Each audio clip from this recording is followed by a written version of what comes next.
Le 14 novembre 2019, 22 heures, un appel a été reçu par le centre de répartition des services d'urgence de Sacramento. Une voix d'homme, basse, nerveuse. L'opératrice Jennifer Cole a pris l'appel. Elle occupait ce poste depuis 8 ans, habituée à tout, mais cette conversation lui a tout de suite semblé étrange. L'appelant a déclaré entendre des bruits suspects provenant de la maison voisine, rue de l'Érable, numéro 47. Cole a commencé à poser des questions. « Qu'entendez-vous exactement ?» L'appelant a répondu « Des gémissements, semble-t-il, ou des cris. Difficile de distinguer. Depuis combien de temps cela dure-t-il ? Quelques jours, peut-être une semaine. Ces bruits se répètent la nuit. » Cole a demandé son nom. Une pause. L'appelant n'a pas répondu. 1 minute plus tard, la communication a été coupée. Conformément au protocole, de tels appels sont obligatoirement vérifiés. L'officier de service a envoyé la patrouille la plus proche. Les agents Brian Miller et Kevin Thompson sont partis quelques minutes plus tard. La rue de l'Érable est un quartier résidentiel calme, des maisons de plein pied, des jardins bien entretenus. La voiture de patrouille est arrivée au numéro 47 vers 23 heures. Les agents sont descendus et ont jeté un coup d'œil. Une maison ordinaire, repeinte récemment, pelouse tondue, fenêtres sombres. Aucun bruit. Le silence complet. Thompson s'est approché de la porte d'entrée et a frappé. Il a attendu, a frappé plus fort. Des pas se sont fait entendre de l'intérieur. La porte s'est ouverte. Un homme d'une 50aine d'années se tenait sur le seuil. Propre, calme. Il s'est présenté. Robert Hughes, le propriétaire de la maison. Il a demandé ce qu'il se passait. Thompson a expliqué. Un signalement de bruits étranges provenant de cette adresse a été reçu. Hughes s'est montré surpris. Il a dit qu'il vivait seul, qu'il n'y avait aucun problème. Peut-être s'était-il trompé de maison. L'agent a demandé la permission d'inspecter les lieux. Une procédure standard. Hughes a hoché la tête et les a invités à entrer. Ils ont traversé le salon, propre, rangé. La cuisine, la vaisselle était faite. La salle de bain, une seule brosse à dents. Hughes vivait effectivement seul. La chambre, lit fait, un livre sur la table de chevet. Tout semblait normal. Miller a remarqué une porte fermée au bout du couloir, la seule pièce qu'il n'avait pas vérifiée. Il a demandé ce qu'il y avait là. Hughes a répondu immédiatement. Un débarras, de vieilles affaires, des cartons. Il n'y était pas allé depuis des mois. Thompson a demandé d'ouvrir, juste pour terminer la vérification. Hughes s'est immobilisé. Pour la première fois, son visage a changé. Il a dit qu'il avait perdu la clé de cette pièce au printemps dernier. Il ne voyait pas l'intérêt d'appeler un serrurier pour un débarras. Miller a froncé les sourcils. Une explication étrange. Qui perd la clé d'une pièce dans sa propre maison et ne change pas la serrure pendant presque 1 an? Thompson a insisté. Il a dit qu'il devait vérifier toutes les pièces. Soit Hughes ouvrait, soit ils appelaient des renforts. Hughes a gardé le silence pendant quelques secondes. Puis il a lentement sorti un trousseau de clés de sa poche. Il s'est approché de la porte. Ses mains tremblaient légèrement. Il a inséré la clé dans la serrure, mais ne l'a pas tournée immédiatement. Il s'est arrêté. « Il n'y a que de vieilles affaires. » Thompson a hoché la tête. Hughes a tourné la clé. La serrure a cliqué. La porte s'est entr'ouverte. Une odeur d'air vicié s'est échappée de l'interstice. Un mélange de poussière, d'humidité et d'autres choses. Hughes a poussé la porte plus largement. À l'intérieur, c'était l'obscurité. Il a allumé la lumière. Et ce que les agents ont vu a complètement changé la donne. Ce n'était pas un débarras, c'était une pièce d'habitation. Petite, 10 ou 12 mètres carrés, un vieux matelas sur le sol, un seau dans un coin, des bouteilles d'eau vides, des restes de nourriture sur des assiettes en carton.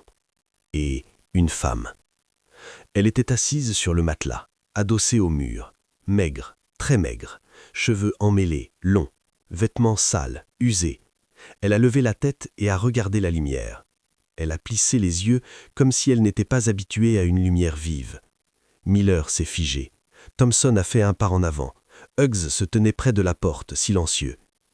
La femme ne parlait pas, elle se contentait de regarder les agents. Son regard était vide, distant.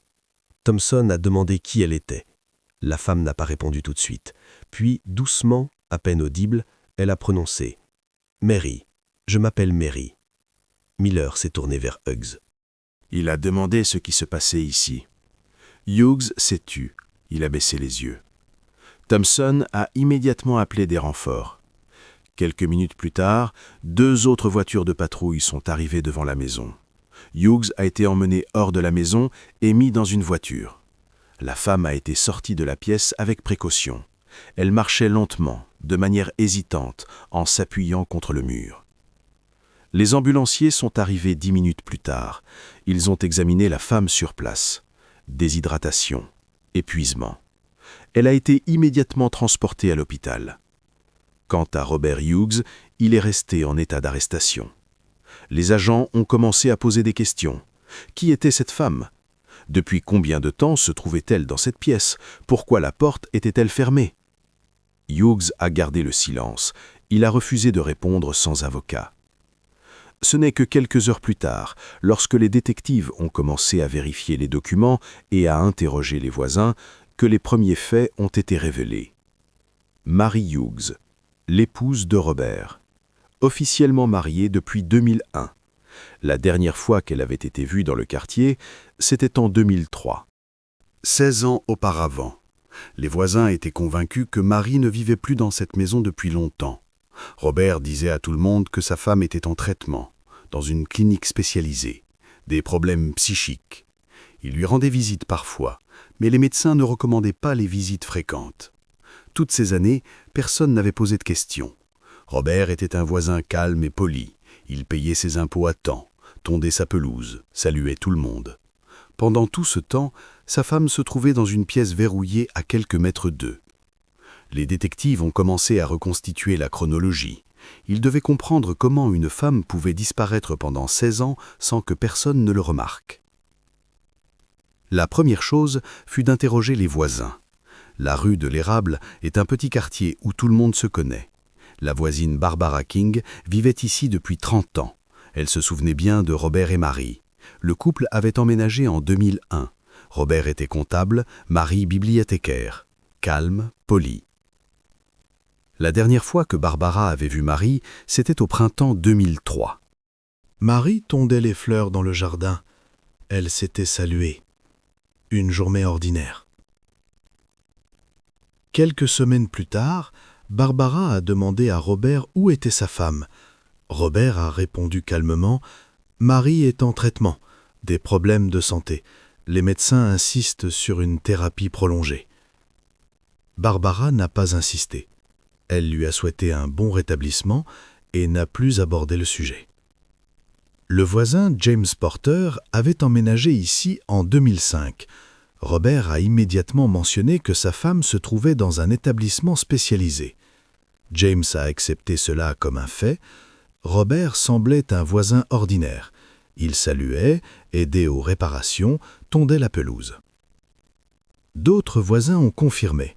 Robert disait la même chose à tout le monde. Sa femme est en traitement, les visites rares sont autorisées, les médecins recommandent un contact minimal. Personne n'a vérifié. Pourquoi? Robert ne cachait pas qu'il était marié. Il disait simplement qu'elle était en traitement. Les détectives ont examiné les dossiers médicaux de Marie. La dernière visite chez le médecin, février 2003. Après cela, rien.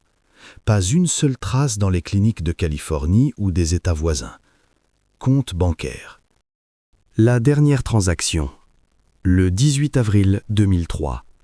Un retrait de $40. Puis le compte est resté inactif pendant 16 ans. Registre téléphonique. Le dernier appel, le 20 avril 2003. Son amie Suzanne Miller a appelé. Mary a dit qu'elle ne se sentait pas bien et qu'elle prévoyait de prendre des vacances. Une semaine plus tard, Suzanne a rappelé. Robert a décroché. Il a dit que Mary n'allait toujours pas bien et que les médecins recommandaient de prolonger son repos. Un mois plus tard, Robert a informé que Mary avait été admise en clinique. De graves problèmes nerveux. Les visites n'étaient pas recommandées. Suzanne a demandé le nom de la clinique. Robert a répondu évasivement. Un établissement spécialisé. Les médecins insistaient sur la confidentialité. Suzanne a envoyé une carte de vœux. Elle n'a pas reçu de réponse. Avec le temps, les contacts ont cessé. La vie a continué. La mère de Mary, Elizabeth Johnson, avait parlé à sa fille pour la dernière fois en avril 2003. Mary se plaignait de fatigue, de maux de tête. Quelques semaines plus tard, Robert a appelé. Il a informé que Mary était en clinique. Épuisement nerveux. Les médecins avaient interdit les visites. Elisabeth s'est inquiétée, mais Robert l'a rassurée. Il a dit qu'il rendait régulièrement visite à sa femme, que son état était stable. Elisabeth a demandé l'adresse de la clinique. Robert a promis de la lui donner dès que les médecins le permettraient. La permission n'a jamais été donnée. En 2007, Elisabeth est décédée. Robert est venu aux funérailles. Il a dit que Mary n'avait pas pu venir. Son état ne le permettait pas. Personne n'a douté. Les détectives ont récupéré les procès-verbaux d'interrogatoire de Robert. Il avait témoigné par l'intermédiaire de son avocat. Il affirmait qu'au printemps 2003, Mary avait commencé à avoir des crises d'agressivité. Elle criait, cassait la vaisselle, se menaçait elle-même. Robert avait essayé de la persuader de consulter un psychiatre. Mary avait refusé. Son état s'était aggravé. Robert avait pris la décision de la placer dans une pièce séparée, temporairement, jusqu'à stabilisation. Il lui apportait de la nourriture, de l'eau, s'occupait d'elle. Mais la mesure temporaire s'était transformée en une mesure permanente. L'avocat a interrompu l'interrogatoire. Il a dit que son client était en état de stress. Il revenait maintenant au détective de découvrir ce qui s'était exactement passé 16 ans auparavant. Les détectives ont rassemblé toutes les photos de Mary qu'ils ont pu trouver. Albums de famille, enregistrements de téléphones de proches, vieilles publications sur les réseaux sociaux.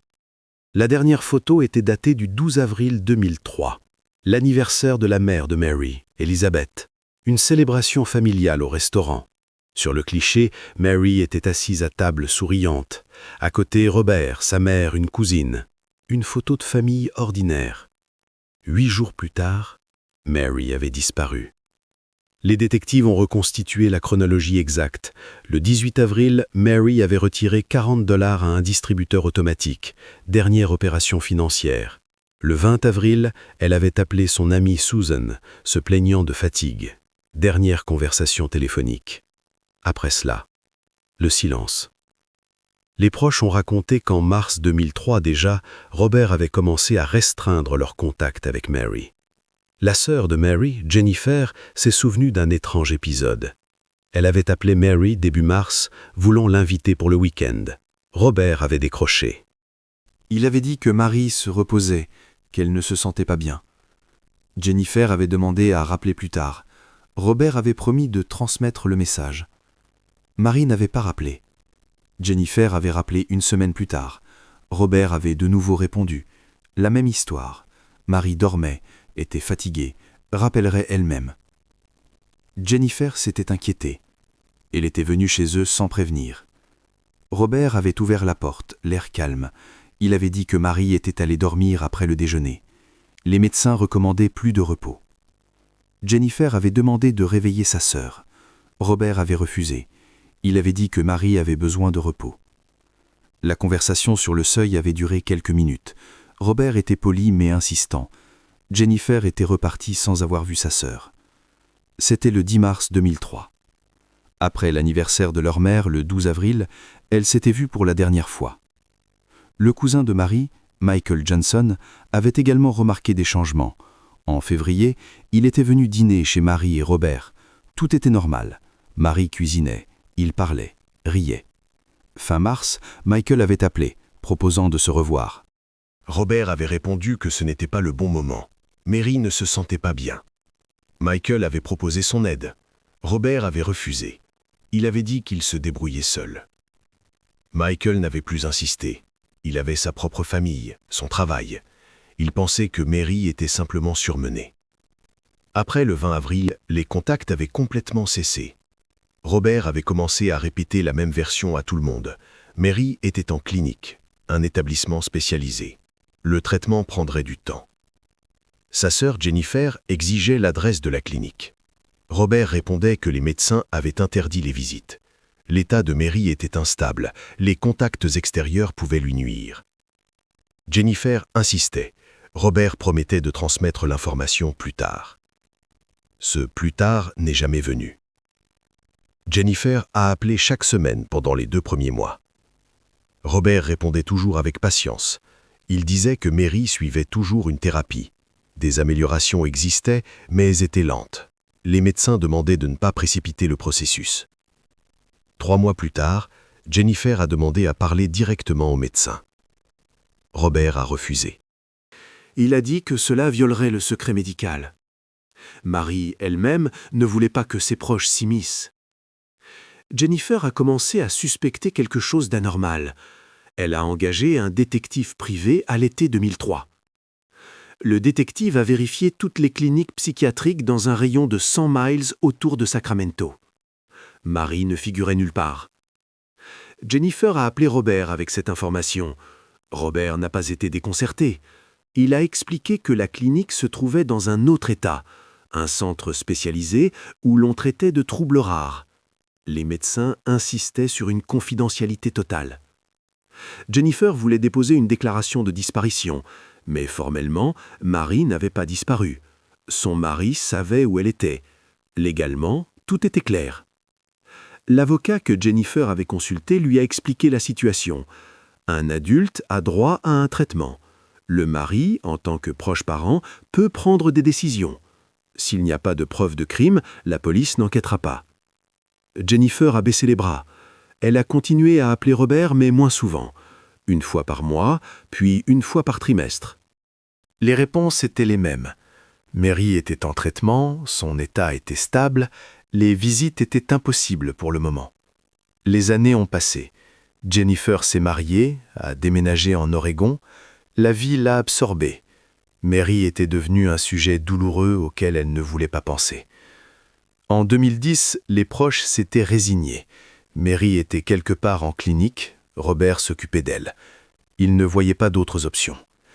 Personne ne savait que pendant tout ce temps, Mary se trouvait à quelques mètres de la porte d'entrée, dans une pièce verrouillée de la maison de la rue de l'Herble. Robert avait créé une couverture parfaite. Il ne niait pas l'existence de sa femme, il n'avait pas dit qu'elle était morte ou qu'elle était partie pour toujours. Il se contentait de contrôler l'information. Il répondait aux appels, donnait des nouvelles, promettait des améliorations. Et personne ne pouvait vérifier ses dires. Après l'arrestation de Robert Hughes, les détectives sont retournés à la maison de la rue de l'Herble, cette fois avec un mandat de perquisition complet. Ils devaient comprendre ce qui s'était exactement passé dans cette pièce pendant 16 ans. Le détective David Harris a été nommé enquêteur principal. 30 ans dans la police, expérience des crimes graves. Mais même lui a admis plus tard n'avoir jamais rien vu de tel. La pièce était petite, 3,50 m sur 3 mètres. Une fenêtre, barricadée de planches de l'extérieur. La lumière ne pénétrait pas. La seule source d'éclairage, une ampoule au plafond. Un matelas sur le sol, sale, vieux, avec des traces d'une longue utilisation. Une couverture fine, déchirée à plusieurs endroits. Un oreiller sentait. Dans un coin de la pièce se trouvait un seau en plastique. Il était utilisé comme toilette. L'odeur était en conséquence. Les détectives ont trouvé des bouteilles d'eau vides, une vingtaine, peut-être plus. Des assiettes en carton avec des restes de nourriture, du pain, sec, moisi. Des boîtes de conserve, ouvertes, vides. Des rayures sur le mur, beaucoup de rayures. Mary avait compté les jours, d'abord avec soin, puis de manière de plus en plus chaotique. Les détectives ont essayé de compter. Ils ont obtenu environ 5000 marques. Cela représente environ 14 ans. Puis les rayures se sont arrêtées. Les experts en criminalistique ont prélevé des échantillons sur toutes les surfaces. ADN, empreintes digitales, cheveux. Tout indiquait que Mary se trouvait dans cette pièce en permanence. La porte a été examinée séparément. Une serrure à l'extérieur, aucun mécanisme d'ouverture à l'intérieur. Mary ne pouvait physiquement pas sortir seule. Il y avait aussi des traces à l'intérieur de la porte, des rayures d'ongles, des marques d'impact. Mary avait essayé de s'échapper, de nombreuses fois. Le détective Harris a étudié le système de ventilation. Une fente étroite sous la porte, un petit trou dans le mur, un apport d'air minimal, suffisant pour ne pas s'étouffer, pas plus. La fenêtre avait été barricadée de planches de l'extérieur. Les clous étaient enfoncés profondément, les planches étaient épaisses. Même si Mary avait brisé la vitre, elle n'aurait pas pu retirer les planches de l'intérieur. Les experts ont trouvé de vieux vêtements dans un coin. T-shirt, pantalon. Tout était sale, usé. La taille correspondait à Mary. Les détectives ont supposé que Robert lui donnait parfois des vêtements propres, mais rarement. Sous le matelas, ils ont découvert un carnet, vieux, abîmé. Mary y tenait un journal. Les premières pages, des pensées cohérentes, des dates, des événements, des tentatives de comprendre ce qui se passait. Les notes devenaient de plus en plus chaotiques. Vers le milieu du carnet, juste des bribes de phrases. « S'il vous plaît, laissez-moi sortir. Je veux rentrer chez moi. Maman. » Les dernières pages étaient vides. Les détectives ont saisi le carnet comme preuve. Les experts en graphologie ont confirmé l'écriture de Mary. La dégradation de l'écriture correspondait à un stress psychologique prolongé. Robert a été interrogé à nouveau. Cette fois, le détective Harris posait les questions directement. « À quelle fréquence lui apportiez-vous de la nourriture ?» Robert a répondu « 1 fois par jour, parfois 2. »« De l'eau ?»« Chaque jour. » « Pouvait-elle sortir ?»« Non. Jamais. » Robert a gardé le silence. Puis il a dit « Les premiers mois, je la laissais parfois aller à la salle de bain, sous surveillance. Puis j'ai arrêté. Trop risqué. » Harris a demandé des nouvelles de l'aide médicale. Robert a répondu que Mary n'avait jamais été gravement malade. Il soignait lui-même les rhumes. Il achetait les médicaments à la pharmacie. Les détectives ont vérifié les achats de Robert ces dernières années. Relevés bancaires, reçus. Dépenses régulières pour la nourriture, l'eau, des médicaments simples. La quantité de produits correspondait à 2 personnes, pas à une seule. Les voisins ont confirmé, Robert ramenait souvent des sacs de provisions, plus que ce qu'il fallait pour une seule personne. Mais personne n'y avait réfléchi. Peut-être faisait-il des provisions. Le détective Harris a reconstitué l'emploi du temps. Robert travaillait à distance comme comptable depuis 2005. Il était chez lui presque tout le temps. Il sortait faire les courses, rencontrait parfois des voisins. Mais il passait la majeure partie de son temps à la maison. Chaque jour, il ouvrait la porte de la pièce. Il apportait de la nourriture, reprenait le seau, évacuait les déchets, donnait de l'eau, refermait la porte. 16 ans de la même routine. Les psychologues qui ont étudié l'affaire ont noté des signes d'une forme extrême de contrôle. Robert avait créé un système où Mary dépendait entièrement de lui. Nourriture, eau, lumière, tout était sous son contrôle. La première preuve, qui aurait pu révéler le crime plus tôt, s'est avérée être la plus simple. L'appel anonyme du 14 novembre 2019. Quelqu'un avait entendu des gémissements provenant de la maison. Les détectives n'ont jamais identifié l'appelant. Le numéro était à usage unique, acheté en espèces. La piste s'est perdue. Mais cet appel a sauvé Mary. Sans lui, elle aurait pu passer encore des années dans cette pièce. Pendant que les experts en criminalistique travaillaient dans la maison, le détective Harris a demandé une vérification complète de Robert Hughes. Biographie, antécédents judiciaires, données financières, dossiers médicaux. Robert Hughes, 64 ans, né en Californie, formation professionnelle. Il avait travaillé comme comptable dans de petites entreprises. Depuis 2005, travaille à distance sur une base contractuelle. Revenu stable. Impôts payés à temps. Antécédents judiciaires, vierge. Pas une seule arrestation, pas une seule accusation. Pas même d'amende pour infraction au code de la route. Un citoyen modèle. Harris a vérifié les dossiers médicaux de Robert. La dernière consultation médicale, un examen de routine 1 an auparavant. Aucune déviation psychique dans les diagnostics. Un homme d'âge moyen, sain et ordinaire. Les voisins ont confirmé. Un homme calme et tranquille. Il ne se disputait pas, ne se plaignait pas, il aidait pour les petites choses, il maintenait sa maison en ordre. Rien n'indiquait une propension aux primes. Mais il y avait un problème. Mary Hughes. Harris a lancé une vérification dans toutes les bases de données. Établissements médicaux de Californie, cliniques psychiatriques, centres de réadaptation. Puis il a étendu la recherche aux États voisins, Nevada, Oregon, Arizona. Le résultat, 0. Mary ne figurait nulle part. Harris a vérifié les bases de données fédérales, tous les établissements spécialisés du pays, cliniques privées, centres d'État, pensions fermées. Mary Hughes n'était enregistrée nulle part. Pendant 16 ans, Robert avait affirmé que sa femme était en traitement. Les proches le croyaient, les amis le croyaient, les voisins le croyaient. Mais il n'y avait eu aucun traitement.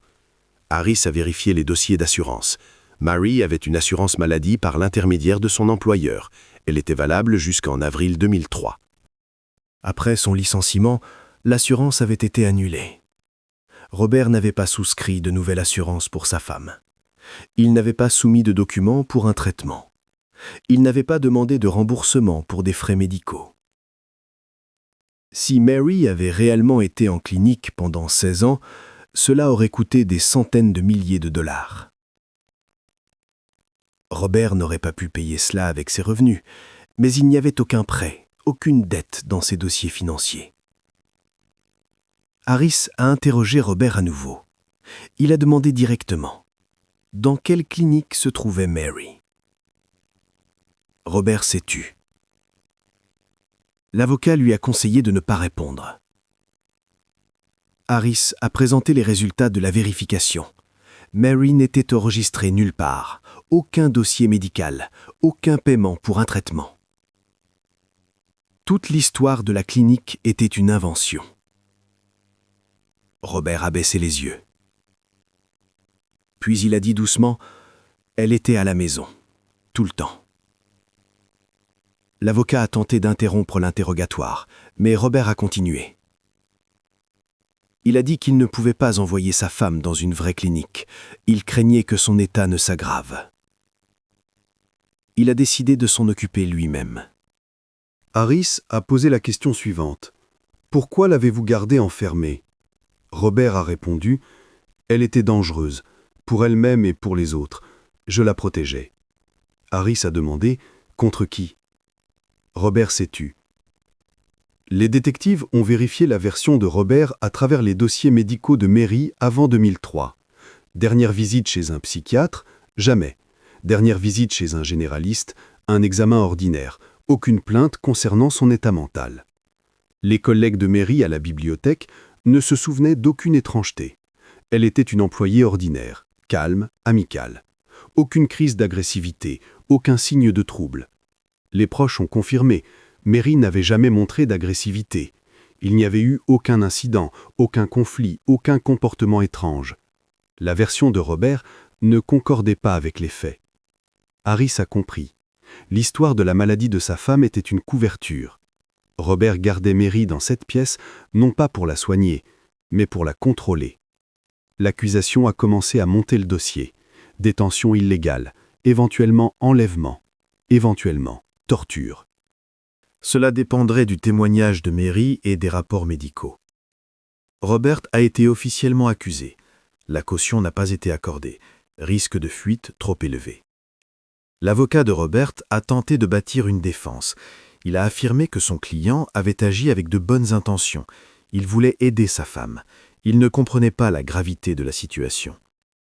Le procureur a rejeté cette version. 16 ans, ce n'était pas une erreur, c'était une décision consciente. Robert savait ce qu'il faisait. Il avait gardé sa femme enfermée, contrôlé chaque aspect de sa vie, mentait à tout le monde autour de lui. Il restait maintenant à comprendre l'essentiel, ce qui s'était exactement passé en avril 2003, ce qui avait poussé Robert à enfermer sa femme dans cette pièce. Les détectives ont commencé à interroger en détail tous ceux qui avaient connu Mary et Robert avant 2003. Ils avaient besoin d'une image complète des relations au sein de cette famille. La sœur de Mary, Jennifer, a témoigné en premier. Elle a raconté des détails qui, auparavant, semblaient insignifiants, mais qui maintenant formaient un tableau inquiétant. Robert et Mary s'étaient mariés en 2001. Ils s'étaient rencontrés par des amis communs, avaient fréquenté pendant environ 1 an. Le mariage avait été modeste. Mary semblait heureuse. Jennifer a remarqué les premiers changements 6 mois après le mariage. Mary a commencé à appeler moins souvent. Avant, elle communiquait tous les jours, maintenant 1 fois par semaine. Jennifer a demandé si tout allait bien. Mary a répondu que oui, juste beaucoup de travail, elle était fatiguée. Jennifer n'a pas insisté. Puis, Mary a démissionné de la bibliothèque. C'était début 2002. Jennifer a été surprise. Mary aimait son travail, elle y avait travaillé pendant 8 ans. Elle a demandé les raisons. Mary a expliqué. Robert pensait qu'elle était trop fatiguée. Il lui avait proposé de rester à la maison, de s'occuper du ménage. Leur revenu était stable, son salaire n'était pas crucial. Jennifer s'est méfiée. Mary n'avait jamais été femme au foyer. Elle aimait travailler, interagir avec les gens. Mais Mary insistait sur le fait que la décision était volontaire. Quelques mois plus tard, Jennifer a remarqué une autre étrangeté. Mary avait cessé de gérer son argent. Auparavant, elle avait un compte personnel. Elle payait elle-même ses achats. Désormais, Robert contrôlait toutes les finances. Jennifer a demandé directement « Pourquoi ?» Mary a répondu que Robert s'y connaissait mieux en argent. Il était comptable, savait comment planifier un budget. Elle se sentait plus tranquille ainsi. Jennifer a proposé à Mary de se rencontrer, de déjeuner ensemble. Mary a refusé. Elle a dit que Robert n'approuvait pas les rencontres fréquentes avec la famille. Il pensait que cela la distrayait de la famille. C'était en 2002, 1 an avant sa disparition. L'amie de Mary, Suzanne Miller, a confirmé un tableau similaire. Après le mariage, Mary avait changé. Elle était devenue renfermée, anxieuse. Suzanne s'est souvenue d'une conversation début 2002. Elle buvait du café à la bibliothèque pendant la pause déjeuner. Mary semblait fatiguée. Suzanne a demandé si tout allait bien à la maison. Mary a gardé le silence. Puis elle a dit que Robert était très attentionné, parfois trop. Il voulait toujours savoir où elle était, avec qui elle parlait, ce qu'elle faisait. Il l'appelait plusieurs fois par jour. Suzanne a demandé si Mary ne se sentait pas contrôlée. Mary a nié. Elle a dit que Robert se souciait simplement d'elle. Il s'inquiétait pour elle. Après le licenciement de Mary, elle se voyait moins souvent. Suzanne appelait, proposait de se rencontrer. Mary trouvait toujours des excuses. Occupée, ne se sentant pas bien, Robert était contre. La dernière rencontre, mars 2003, Mary semblait épuisée, amaigrie, cernes sous les yeux. Suzanne s'est inquiétée. Elle a proposé son aide. Mary a refusé. Elle a dit qu'elle s'en sortirait seule. Elle a demandé de ne pas l'appeler souvent. Robert n'aimait pas qu'elle soit distraite par les conversations. Le cousin Michael a parlé d'argent. En 2002, il avait prêté $5 000 à Robert. Robert avait expliqué que c'était des difficultés temporaires, qu'il rembourserait dans 1 mois. L'argent avait été remboursé à temps, mais Michael a remarqué un détail étrange. Robert lui avait demandé de ne pas mentionner ce prêt à Mary. Il avait dit qu'il ne voulait pas l'inquiéter. Michael avait accepté, mais plus tard il s'était demandé pourquoi un mari cacherait-il des problèmes financiers à sa femme. Ils étaient une famille, ils devraient tout résoudre ensemble. Les détectives ont rassemblé tous ces témoignages. Le tableau devenait plus clair. Robert avait isolé Mary bien avant 2003. D'abord de son travail, puis de ses amis, puis de sa famille. Il avait pris le contrôle de son argent. Il contrôlait ses contacts, ses déplacements, ses communications. Ce n'était pas une réaction soudaine à la maladie de sa femme, c'était un processus systématique. Le psychologue consultant l'enquête a expliqué un schéma classique de tyran domestique, l'isolement progressif de la victime du monde extérieur, le contrôle de tous les aspects de la vie, la création d'une dépendance totale. En avril 2003, Marie était déjà isolée socialement et financièrement. Robert a simplement franchi l'étape suivante, il l'a isolée physiquement. Le détective Harris a obtenu toutes les preuves nécessaires pour une enquête approfondie. Témoignages de proches, dossiers financiers, témoignages de collègues. Maintenant, il ne s'agissait plus seulement d'une pièce verrouillée. C'était une affaire de contrôle, de manipulation et de destruction systématique de la personnalité d'une autre personne, s'étendant sur de nombreuses années. Pendant que les détectives recueillaient les témoignages des proches, un autre travail était mené en parallèle. Après qu'il fut établi que Marie n'était enregistrée nulle part, Robert Hughes devint le principal suspect. Mais formellement, il n'y avait rien à lui reprocher.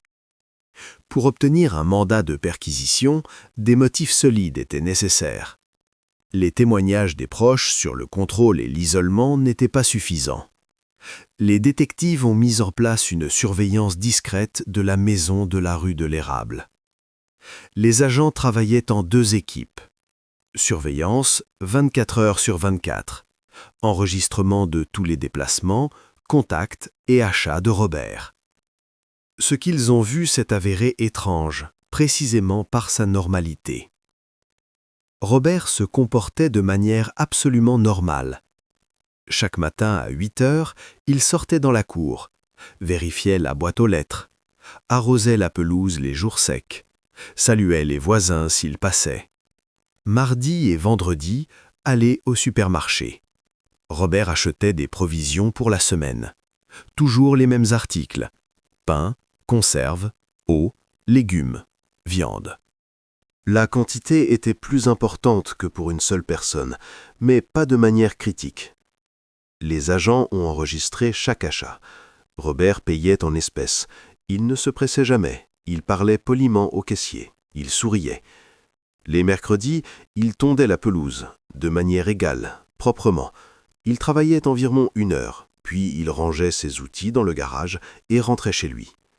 Aucun signe de stress, aucune nervosité, aucune tentative de cacher quoi que ce soit ou de modifier sa routine habituelle. Le détective Harris examinait les enregistrements de surveillance chaque soir. C'était précisément ce calme qui l'inquiétait. Un homme dont la femme avait disparu 16 ans plus tôt se comportait comme si tout allait bien. Les agents ont enregistré un point intéressant. Chaque jour, vers 19 heures, Robert entrait dans la cuisine. Il préparait le dîner. Mais les portions étaient étranges. L'observateur a vu par la fenêtre, Robert mettait de la nourriture dans 2 assiettes. Il en laissait une sur la table, prenait la seconde et s'enfonçait dans la maison. 20 minutes plus tard, il revenait avec l'assiette vide. Il la lavait. Puis il s'asseyait à table et dînait seul. Cela se répétait chaque soir. Les détectives ont supposé Robert nourrissait peut-être quelqu'un dans la maison. Mais qui? Officiellement, il vivait seul. Harris a demandé les enregistrements des caméras de surveillance des maisons voisines. Il a trouvé des images des derniers mois. Robert sortait régulièrement les poubelles.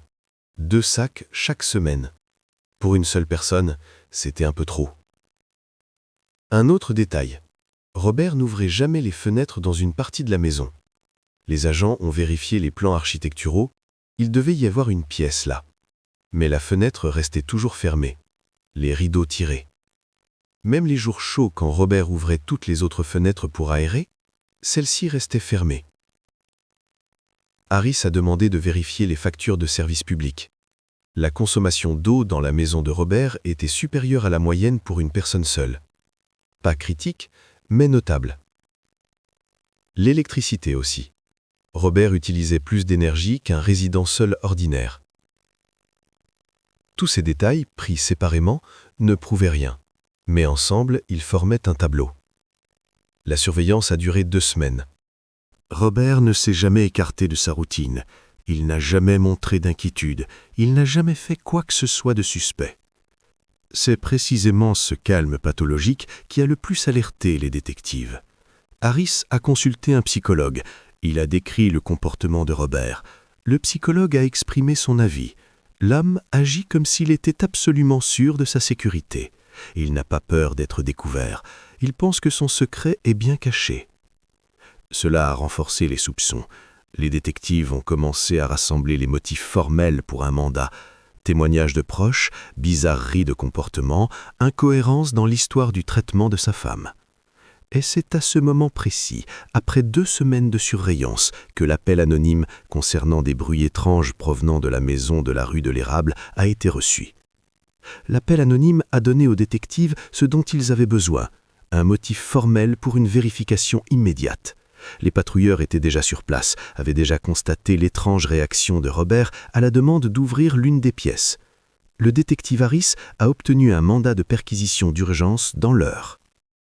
Une équipe de 6 agents et 2 experts en criminalistique s'est rendue à la maison de la rue de l'Érable. Il était environ minuit quand ils ont frappé à la porte. Robert a ouvert. Il semblait calme, même légèrement irrité. Il a demandé ce qui se passait. Harris a présenté le mandat. Il a expliqué qu'ils effectuaient une perquisition suite à un signalement de crime potentiel. Robert a lu le document en silence. Il a hoché la tête. Les a invités à entrer. Les agents ont commencé par le rez-de-chaussée. Le salon, la cuisine, la salle de bain, la chambre de Robert. Ils ont vérifié chaque placard, chaque tiroir. Ils cherchaient des traces de la présence d'une autre personne. Ils n'ont trouvé que le minimum, une seule brosse à dents dans la salle de bain, une seule tasse dans la cuisine, seuls des vêtements pour hommes dans le placard. Tout indiquait que Robert vivait effectivement seul. Harris n'y croyait pas. Trop de détails ne concordaient pas. Les doubles portions de nourriture, la consommation d'eau accrue, la fenêtre fermée. Les agents sont montés dans le couloir. Il y avait 3 portes. 2 étaient ouvertes, les toilettes et une autre petite pièce avec des cartons. La 3e porte était fermée. Harris a demandé à Robert d'ouvrir. Robert a répondu la même chose qu'au patrouilleur quelques heures auparavant. C'était un débarras, la clé avait été perdue il y a longtemps. Harris n'a pas discuté. Il a ordonné aux agents de forcer la porte. Robert n'a pas objecté. Il se tenait à l'écart, observant en silence. L'agent Miller a défoncé la serrure avec un pied de biche. La porte s'est ouverte. Et ce qu'ils ont vu derrière a fait que tout le monde s'est figé. Ce n'était pas un débarras. Une petite pièce, une dizaine de mètres carrés. L'odeur de moisi a immédiatement frappé leurs narines. Un matelas sur le sol, une couverture sale, un seau dans un coin. Des bouteilles vides, des restes de nourriture. Et une femme. Elle était assise sur le matelas, collée au mur. Maigre, émaciée. Cheveux emmêlés, longs, presque jusqu'à la taille. Vêtements sales. Elle a levé la tête quand la lumière a été allumée. Elle a plissé les yeux. Elle regardait les agents sans dire un mot. Harris a fait un pas dans la pièce. Il a demandé doucement « Comment vous appelez-vous » La femme s'est tue quelques secondes. Puis, à peine audible, « Mary ». Harris s'est tourné vers Robert. Celui-ci se tenait près de la porte. Son visage était toujours aussi calme. Harris a demandé « Qui est cette femme ?» Robert a répondu sans hésitation. « Ma femme. » « Depuis combien de temps est-elle ici ?» Robert a regardé Mary, puis Harris. Doucement, longtemps. Les agents ont appelé les urgences. Les ambulanciers sont arrivés 10 minutes plus tard. Ils ont examiné Mary sur place. Déshydratation, épuisement, multiples signes d'un long séjour en espace clos. Elle a été sortie de la pièce. Elle marchait lentement, en s'appuyant contre le mur. Ses jambes ne lui obéissaient presque pas. Les ambulanciers la soutenaient des 2 côtés. Robert a été immédiatement arrêté. Ses droits lui ont été lus. Il a écouté en silence, sans résistance. Les agents lui ont passé les menottes et l'ont emmené à la voiture. Les experts en criminalistique sont restés travailler dans la maison. Ils devaient enregistrer chaque détail de cette pièce, chaque rayure sur le mur, chaque trace sur le sol. Harris a examiné la porte de l'intérieur. Aucune serrure, aucune poignée, seulement une surface lisse. Mary n'aurait pas pu sortir seule, même en le voulant. Des rayures sur le mur, des milliers de rayures. Mary avait compté les jours. Harris a essayé de compter. Environ 5000 marques. Cela représente 14 ans. Puis les marques ont cessé. Les experts ont trouvé un carnet sous le matelas. Les pages étaient couvertes d'une écriture fine. Les premières notes étaient cohérentes, les dernières, des bribes de phrases. Tout cela deviendrait des preuves. Tout cela prouverait que Robert Hughes avait gardé sa femme enfermée pendant 16 ans. Mais pour l'instant, les détectives devaient comprendre l'essentiel, ce qui l'avait poussé à faire cela. Les experts en criminalistique ont procédé à un examen détaillé de la pièce le lendemain matin. Une équipe de 5 spécialistes travaillait sous la direction de l'expert Robert Chen. Il avait 20 ans d'expérience, des centaines d'examens de scènes de crime à son actif. Mais il qualifierait plus tard cette affaire d'une des plus troublantes. La première chose fut de photographier toute la pièce, chaque coin, chaque détail. Puis ils ont commencé une analyse méthodique. La porte a été examinée avec une attention particulière. De l'extérieur, une serrure ordinaire. Mais de l'intérieur, aucune poignée, aucun mécanisme. La porte ne s'ouvrait que de l'extérieur. L'expert Chen a remarqué des traces de modification.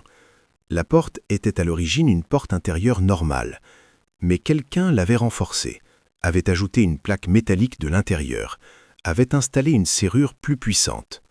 Le travail était soigné, professionnel. Robert avait clairement passé du temps à la préparation. La fenêtre a été vérifiée ensuite. De l'extérieur, des planches clouées. De l'intérieur, la vitre était intacte, mais les planches la rendaient inutile.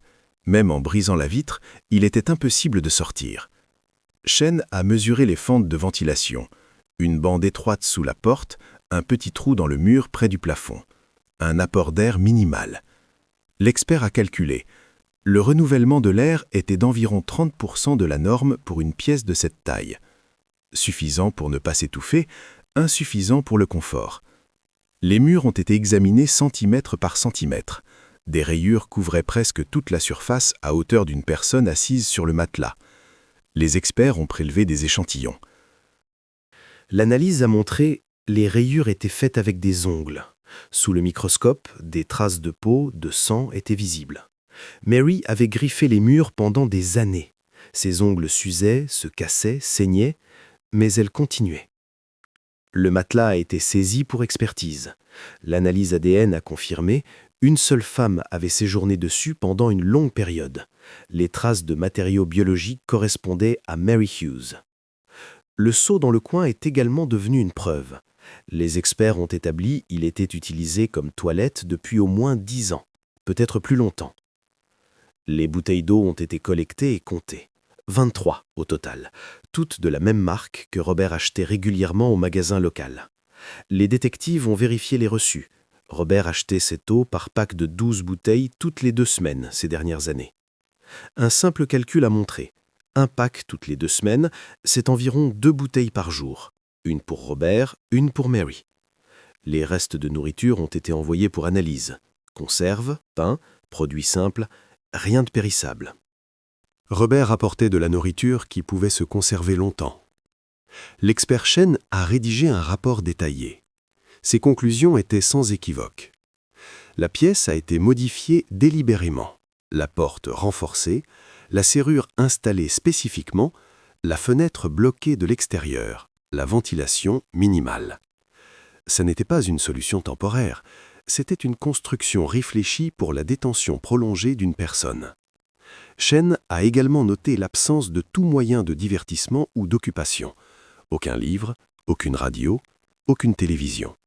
Seulement le matelas, le seau et les murs. Le psychologue consultant l'expertise a rendu ses conclusions. Les conditions de détention correspondaient à celles d'une cellule d'isolement dans une prison de haute sécurité. Mais même dans les prisons, les détenus ont plus de droits. Promenade, aide médicale, contact avec des gens. Marie n'avait rien eu de tout cela pendant 16 ans. Les détectives ont trouvé un autre détail. Dans le garage de Robert, ils ont découvert des outils. Une perceuse, une scie, un marteau. Tout était propre, soigneusement rangé. Les experts ont comparé les traces sur la porte avec ces outils. La correspondance était totale. Robert avait lui-même réaménagé la pièce. Ils ont vérifié les registres des magasins de bricolage Robert avait acheté des matériaux en avril 2003. Une plaque métallique, une serrure, des planches, des clous. Tout le nécessaire pour modifier la pièce. Cela s'était produit précisément au moment où Mary avait disparu de la vie. Maintenant, le tableau se complétait entièrement. Robert n'avait pas agi impulsivement, il avait planifié. Préparé la pièce, acheté les matériaux, modifié la porte. Et puis, il avait enfermé sa femme à l'intérieur pendant 16 ans. Après son arrestation, Robert a été interrogé plusieurs fois. Les premières 24 heures, il s'est tu, ne répondant que par l'intermédiaire de son avocat. Mais le 3e jour, sa tactique a changé. Robert a demandé à rencontrer le détective Harris. Il a dit qu'il était prêt à témoigner. L'avocat était présent, mais Robert a insisté pour parler. Harris a allumé le registreur, Robert a commencé à parler. Il a affirmé que tout ce qu'il avait fait, il l'avait fait pour Mary. Au printemps 2003, elle avait commencé à avoir de graves problèmes. Crise de dépression, agressivité, tentative de se faire du mal. Robert a décrit des épisodes spécifiques. Mars 2003, Mary avait brisé le miroir de la salle de bain. Avril, elle avait tenté de se couper les mains avec un éclat de verre. Robert l'avait arrêté, avait retiré tous les objets tranchants de la maison. Harris a écouté en silence. Robert a continué. Il a dit que Mary refusait de consulter des médecins. Elle craignait d'être placée de force dans une clinique psychiatrique. Elle avait demandé à Robert de ne pas appeler les urgences, de ne pas le dire aux proches. Selon la version de Robert, c'est Mary qui avait demandé à être isolée. Elle avait dit qu'elle ne se faisait pas confiance, elle craignait de faire quelque chose d'irréparable. Robert avait accepté de l'enfermer temporairement dans la pièce la nuit. La solution temporaire s'était transformée en une mesure permanente. L'état de Mary s'était aggravé. Robert avait peur de la laisser seule. Il a continué à la garder enfermée. Les années ont passé, la situation n'a pas changé. Harris a posé la question « Pourquoi ne pas avoir consulté des spécialistes ?» Robert a répondu « Mary refusait catégoriquement. » Elle suppliait de ne pas l'envoyer en clinique. Robert a promis de s'occuper d'elle lui-même. L'avocat a remis au détective un dossier de documents, des dossiers médicaux. Robert les avait conservés toutes ces années. Harris a parcouru les papiers. Une note de 1999, Mary avait consulté un psychologue pour des plaintes de dépression. Un traitement d'antidépresseurs lui avait été prescrit. Une note de 2001, une nouvelle consultation. Mary se plaignait d'anxiété, de problèmes de sommeil. Le psychologue avait recommandé de poursuivre la thérapie. La dernière note, février 2003. Mary avait consulté un généraliste. Aucune mention de pensée suicidaire ou d'agressivité. Mais le diagnostic de troubles dépressifs était présent. Robert a utilisé ces documents comme preuve. Mary avait effectivement des problèmes psychiques. Sa version obtenait au moins une certaine base. Harris a pris les documents. Il a dit que l'expertise vérifierait leur authenticité. Robert a hoché la tête calmement. Les détectives ont envoyé les extraits pour vérification. Les documents se sont avérés authentiques. Mary avait effectivement été traitée pour la dépression jusqu'en 2003. Mais les experts ont souligné un détail important. Dépression n'équivaut pas à agressivité. Le diagnostic de Mary n'impliquait pas de danger pour autrui. C'était un état interne, pas externe. Harris a demandé une consultation psychiatrique. Le spécialiste a étudié les dossiers médicaux de Mary. Il a conclu « Rien dans ces documents n'indiquait la nécessité d'un isolement. » Un trouble dépressif se traite par la thérapie et les médicaments, pas par l'enfermement dans une pièce. De plus, un isolement prolongé n'aurait fait qu'aggraver l'état de Mary. Cela contredit tout traitement raisonnable. Les détectives ont interrogé les médecins qui avaient traité Mary avant 2003. La psychologue Sarah Thompson se souvenait bien d'elle. Elle a dit que Mary était une patiente calme, aucun signe d'agressivité, aucune conversation sur un désir de s'isoler. Le médecin a catégoriquement réfuté la version de Robert. Mais formellement, l'enquête était tenue de vérifier tous les détails. La version de la défense, aussi absurde qu'elle puisse paraître, exigeait d'être réfutée par les faits. L'avocat de Robert a commencé à bâtir une ligne de défense.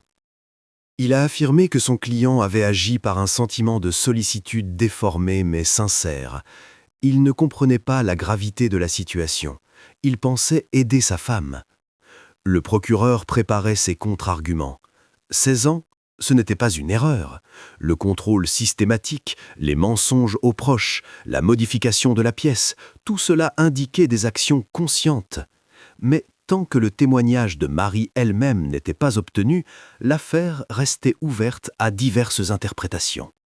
Le tribunal a ordonné une expertise psychiatrique judiciaire obligatoire de Robert Hughes. 2 spécialistes ont travaillé avec lui pendant 3 semaines. Une série de tests, d'entretiens, d'analyses comportementales. L'experte principale était le docteur Elizabeth Grant. 30 ans de pratique spécialisée dans les troubles de la personnalité. Elle a mené 12 sessions avec Robert. Les résultats se sont avérés révélateurs. Le docteur Grant a diagnostiqué chez Robert des signes de troubles de la personnalité narcissique, un besoin pathologique de contrôle, une incapacité à l'empathie, une perception des autres comme des objets de manipulation. Dans le rapport, l'experte a décrit des traits caractéristiques. Robert a montré une absence totale de culpabilité pour ses actes. Pendant les sessions, il parlait de Marie comme d'un problème à résoudre, non comme d'une personne. Le docteur Grant a noté « Robert croyait sincèrement que ses actions étaient justes, non pas parce qu'il se souciait de sa femme, mais parce qu'il avait établi un ordre qu'il jugeait nécessaire. » Les détectives ont commencé à creuser plus profondément dans le passé de Robert. Ils ont demandé des informations sur son travail avant 2005. Quelque chose d'intéressant a été révélé. Robert a travaillé comme comptable chez Davidson & Partners de 1998 à 2004. Il a été licencié en août 2004. La raison officielle, réduction des effectifs. Le détective Harris a retrouvé d'anciens collègues de Robert. Ils ont raconté une autre version. Le manager Thomas Davidson se souvenait bien de Robert. Il l'a décrit comme un employé compétent, mais étrange. Robert tentait de contrôler le travail d'autres départements. Il donnait des conseils non sollicités, insistait pour que ses collègues suivent ses méthodes. Quand on lui refusait, Robert réagissait agressivement. Non pas physiquement, mais psychologiquement. Il propageait des rumeurs, sapait l'autorité de ceux qui le contredisaient. Davidson a essayé de parler à Robert. Il a expliqué qu'un tel comportement était inacceptable. Robert a accepté, formellement, mais n'a rien changé. Les conflits ont continué. Début 2004, une collègue de Robert, Jennifer Parker, s'est plainte de son comportement. Robert critiquait constamment son travail, essayait de contrôler chaque détail. Jennifer se sentait sous pression. La direction a mené une enquête. Plusieurs employés ont confirmé. Robert créait une atmosphère toxique. Il essayait de manipuler les gens, ne reconnaissait pas les limites. La société a proposé à Robert de démissionner volontairement ou d'être licencié pour faute grave. Robert a choisi la première option. Officiellement, cela a été enregistré comme une réduction d'effectifs. Après son licenciement, Robert est passé au travail à distance, contrat avec de petites entreprises, communication minimale avec les gens. Les détectives ont trouvé un autre fait. En 2002, une voisine de Robert et Marie, Barbara King, s'était plainte du comportement étrange de Robert. Barbara a raconté. Robert lui avait fait plusieurs remarques concernant son jardin. Il disait qu'elle tondait mal la pelouse, que sa clôture n'était pas peinte de la bonne couleur, que sa voiture était mal garée. Barbara a d'abord ignoré. Puis Robert est devenu plus insistant. Il venait chaque semaine avec de nouvelles remarques. Barbara lui a demandé de la laisser tranquille. Robert s'est vexé. Il a cessé de la saluer. Il a complètement ignoré Barbara. Le docteur Grant a inclus tous ces faits dans son analyse. Elle a conclu « Robert démontre un modèle constant de comportement contrôlant. Ce n'est pas une réaction situationnelle. Cela fait partie de sa personnalité. Le second expert, le docteur Michael Cheng, a confirmé les conclusions. Il a ajouté un détail important: Robert est incapable de percevoir les autres comme des égaux. Il les voit soit comme des objets de contrôle, soit comme une menace à son contrôle.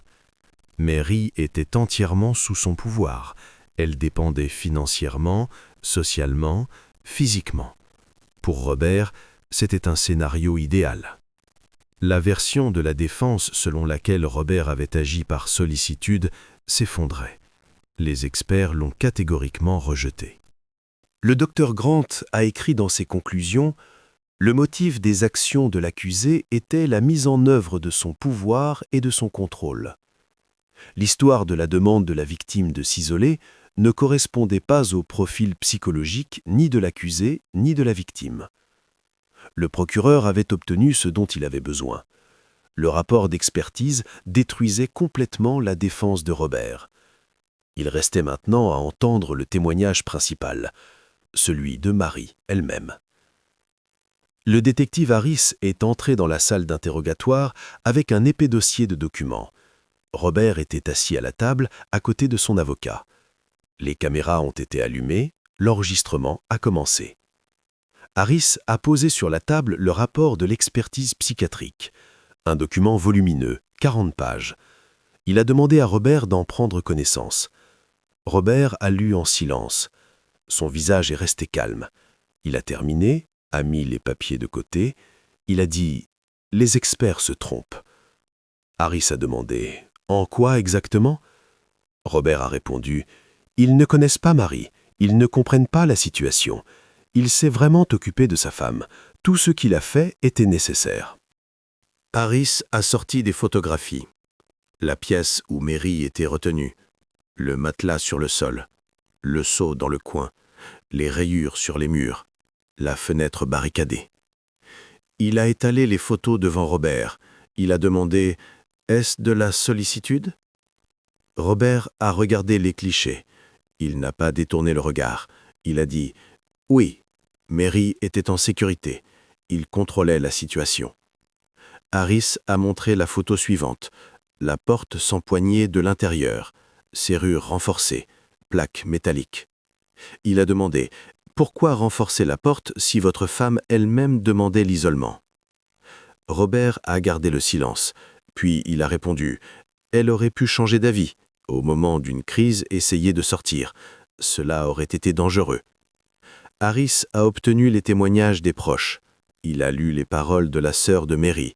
Robert l'avait isolée bien avant 2003. Il contrôlait son argent, ses amis, son travail. Robert écoutait sans émotion.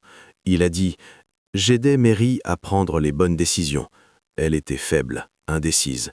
Elle avait besoin d'être guidée. » L'avocat a tenté d'intervenir. Il a dit que ces questions n'étaient pas pertinentes. Harris a objecté « Cela est directement lié au mobile. » L'interrogatoire s'est poursuivi. Harris a méthodiquement démonté la version de Robert.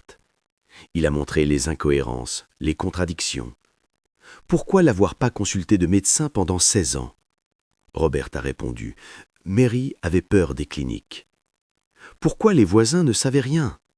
Robert a répondu « C'était un problème familial. » Pourquoi Mary n'était-elle même pas autorisée à sortir se promener? Robert a répondu « C'était trop risqué. » Harris a montré des notes du carnet de Mary. « S'il vous plaît, laissez-moi sortir. Je veux rentrer chez moi. » Il les a lues à voix haute.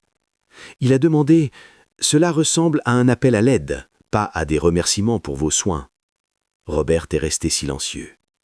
Pour la première fois de tout l'interrogatoire, il n'a pas trouvé de réponse immédiate. Harris a continué. Il a montré des relevés financiers. Robert avait acheté des matériaux pour modifier la pièce en avril 2003. Du métal, une serrure, des planches. Tout cela avant que les prétendues crises d'agression de Mary ne commencent. Il a demandé « Vous prépariez une prison à l'avance ?» L'avocat a objecté. Il a dit que c'était une interprétation, pas un fait.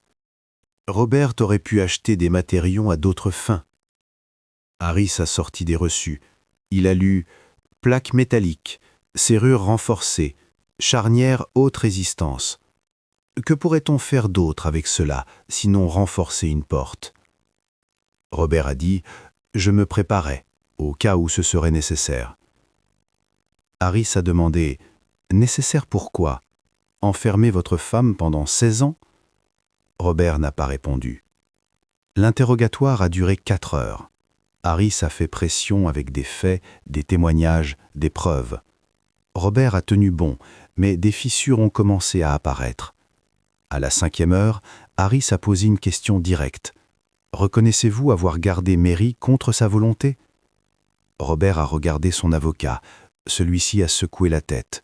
Robert a tout de même répondu « Elle ne pouvait pas prendre de décision pour elle-même.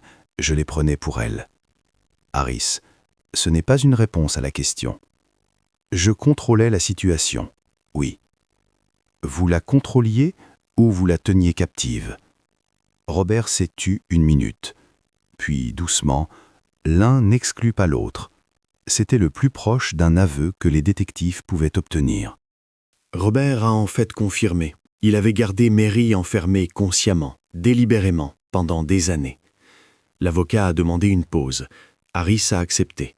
L'interrogatoire a été interrompu. Mais le matériel était suffisant. Les déclarations de Robert contredisaient la version de la défense. Il avait lui-même reconnu le contrôle, reconnu avoir pris des décisions pour Mary, reconnu l'isolement. Le procureur a obtenu tout le nécessaire pour l'accusation. L'affaire dépendait désormais du témoignage de Mary et de sa volonté de parler de ce qu'elle avait vécu. Mary a été transportée à l'hôpital immédiatement après sa libération. L'examen médical a été effectué par une équipe de spécialistes sous la direction du docteur Susan Wright. Il devait constater les conséquences de 16 années de réclusion. Les résultats se sont avérés choquants, même pour des médecins expérimentés. Le poids de Mary était de 42 kg pour une taille d'1,65 m. Épuisement critique. Le docteur Wright a noté « De tels indicateurs sont généralement observés lors d'une famine prolongée. Atrophie musculaire. Mary ne pouvait pratiquement pas marcher. Ses jambes refusaient de soutenir le poids de son corps. Les muscles s'étaient atrophiés par manque de mouvement. Le physiothérapeute a évalué son état comme correspondant à celui d'une personne ayant passé des années dans une immobilité totale. La peau était pâle, presque transparente. Le manque de lumière solaire avait entraîné une grave carence en vitamine D. Les analyses ont montré un niveau 3 fois inférieur à la norme critique. Les dents étaient en état déplorable. Caries multiples, inflammation des gencives. Le dentiste a constaté absence d'hygiène bucco-dentaire pendant au moins 10 ans. La vue était affaiblie. L'ophtalmologiste a découvert que les yeux de Mary s'adaptaient difficilement à la lumière vive. Des années passées dans la pénombre avaient altéré la réaction des pupilles. Le médecin a noté « réversible, mais nécessitera une longue thérapie ». L'état psychologique a été évalué séparément. Le docteur Michael Thompson a effectué un examen préliminaire. Mary présentait tous les signes de troubles de stress post-traumatique. Anxiété, détachement, difficulté d'élocution. Elle parlait doucement, par phrases courtes, évitait le contact visuel. Aux questions simples, elle répondait avec un délai, comme si elle pesait chaque mot. Le docteur Thompson a noté « tableau classique d'un traumatisme psychologique prolongé ». Mary avait passé si longtemps en isolement que les compétences sociales de base s'étaient atrophiées. Les criminalistes ont demandé des échantillons pour analyse. ADN de cheveux, de peau, d'ongles, comparés aux échantillons de la pièce de Maple Street. Coïncidence parfaite. Les médecins ont constaté des marques sur les poignets et les chevilles, de vieilles cicatrices, guéries depuis longtemps. Le docteur White a supposé qu'il était possible que Mary ait été ligotée à un moment donné. L'analyse sanguine a révélé une malnutrition chronique. Les niveaux de protéines, de fer, de vitamines essentielles, tous étaient critiques. Un tel état ne se développe pas en quelques mois. C'est le résultat d'années de sous-alimentation. La radiographie a révélé un stade initial d'ostéoporose. Les os étaient devenus fragiles par manque de mouvement et de lumière solaire. Le Dr White a expliqué, c'est un processus irréversible, caractéristique des personnes ayant passé des années dans un espace confiné. Toutes ces données médicales ont été rassemblées dans un seul document. La conclusion des médecins était sans équivoque. L'état de Mary Hughes correspond à un emprisonnement forcé prolongé dans des conditions de nutrition limitée, d'absence de lumière solaire et d'activité physique minimale. Cela est devenu une preuve irréfutable. La version de Robert concernant ses soins s'est définitivement effondrée. Aucun soin ne mène à un tel état. Le procureur a reçu le rapport médical et l'a transmis à l'avocat de Robert. Il a proposé un accord, un plaidoyer de culpabilité en échange d'une réduction de peine. L'avocat a étudié les documents. Il a compris qu'il était inutile de se défendre. Les preuves étaient irréfutables. Il a recommandé à Robert d'accepter l'accord. Mais Robert a refusé. Il insistait sur sa version. Il croyait avoir agi correctement. L'affaire a été portée devant les tribunaux. Tout dépendait désormais de la capacité de Mary à témoigner contre son mari. Le détective Harris a organisé un nouvel interrogatoire, cette fois avec de nouveaux éléments. Les criminalistes avaient filmé une vidéo détaillée de la pièce où Mary avait été détenue. Une documentation complète de chaque détail. Robert a été conduit dans la salle d'interrogatoire le matin. Son avocat l'attendait déjà. Les caméras ont été allumées. L'enregistrement a commencé. Harris a posé un ordinateur portable sur la table devant Robert. Il a dit calmement « Je veux que vous regardiez ceci, attentivement ». Il a ouvert le fichier vidéo. L'enregistrement a commencé par un plan général. Une pièce de 3 mètres sur 3 mètres et demi, des murs moisis, couverts de rayures. La caméra a lentement panoramiqué dans la pièce. Un matelas sur le sol, sale, enfoncé, taché. Une fine couverture, déchirée à plusieurs endroits.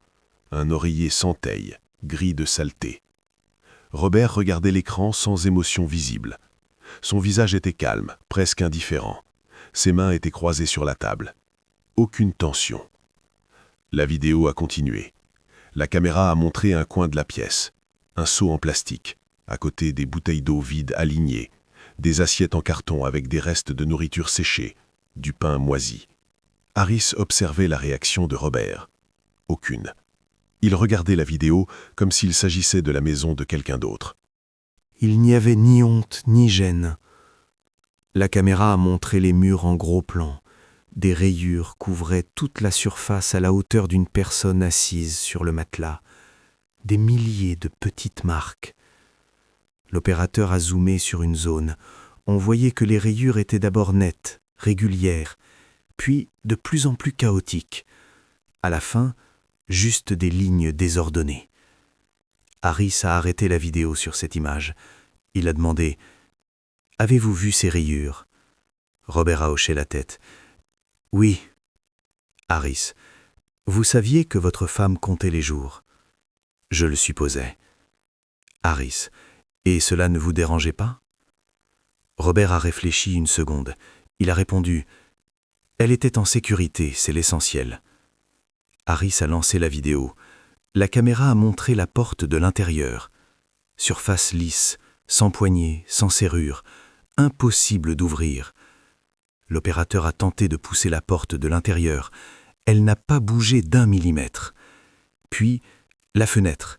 La caméra s'est approchée. La vitre était intacte, mais à l'extérieur, des planches étaient clouées avec de gros clous. Même en brisant la vitre, il était impossible de s'échapper.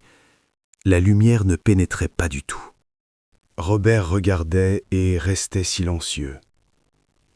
Harris a arrêté la vidéo. Il a posé ses mains sur la table, il a regardé Robert dans les yeux, il a demandé lentement, distinctement « Vous comprenez ce que vous avez fait ?» Robert n'a pas détourné le regard. Il a répondu tout aussi calmement « J'assurais la sécurité de ma femme. » Harris a sorti des impressions, le rapport médical sur l'état de Marie. Il l'a posé devant Robert. Il a commencé à lire à voix haute. 42 kg, épuisement critique, atrophie musculaire, incapacité de marcher seul, dommages visuels dus au manque de lumière, carence chronique en vitamines. Robert écoutait sans émotion. Harris a fini de lire. Il a demandé « Est-ce le résultat de vos soins ?» Robert a répondu sans pause « Je lui donnais à manger tous les jours, de l'eau.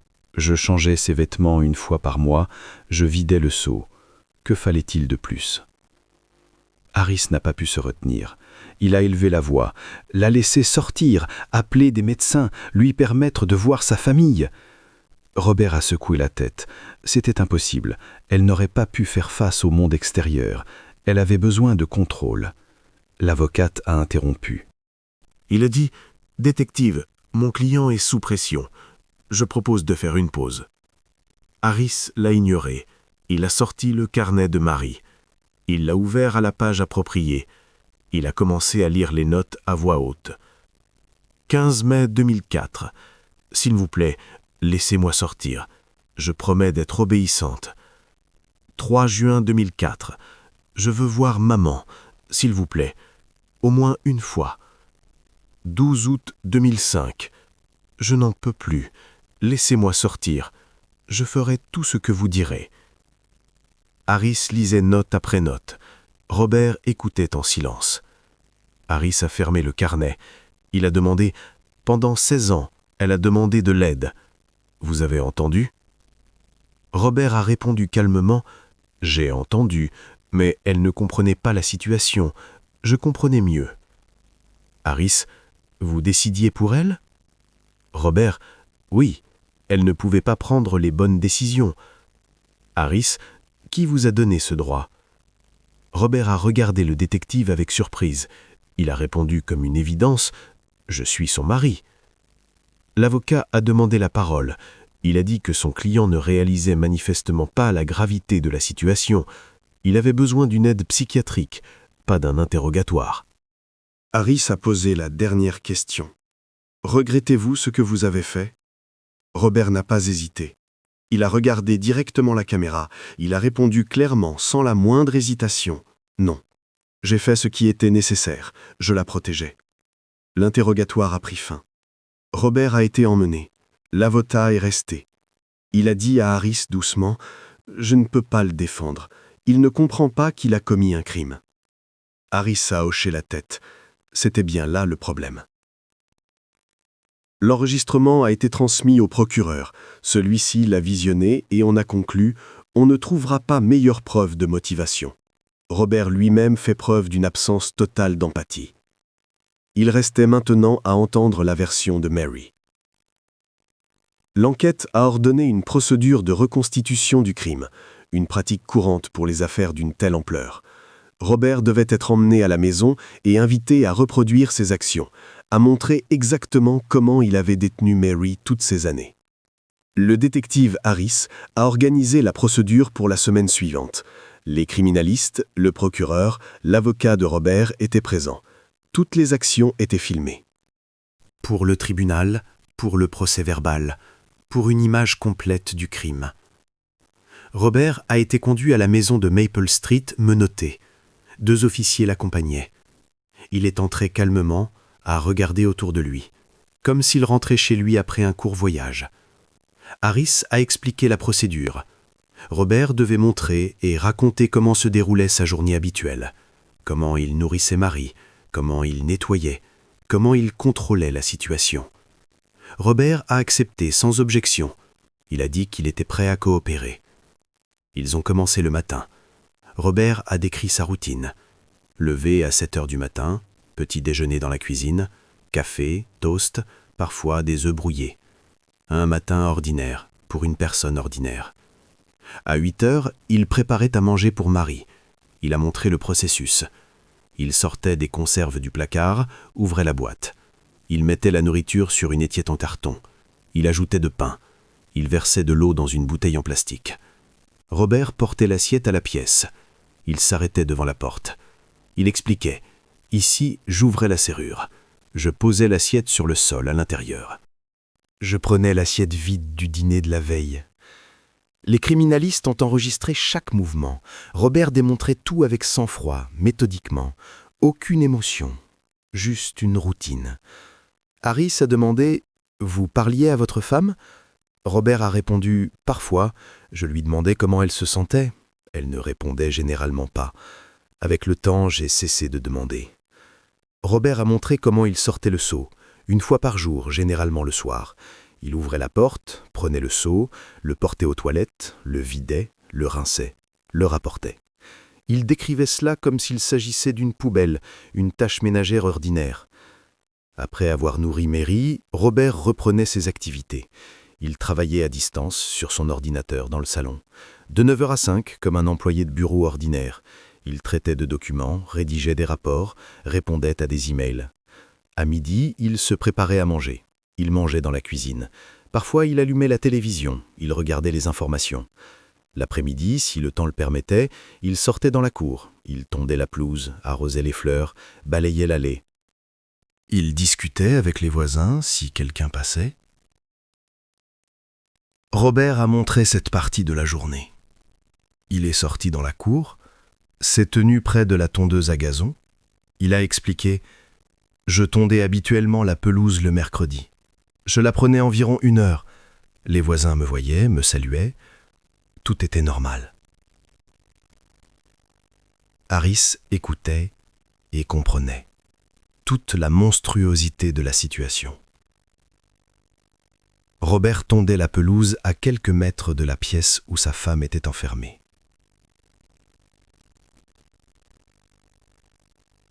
La vie à l'extérieur continuait normalement.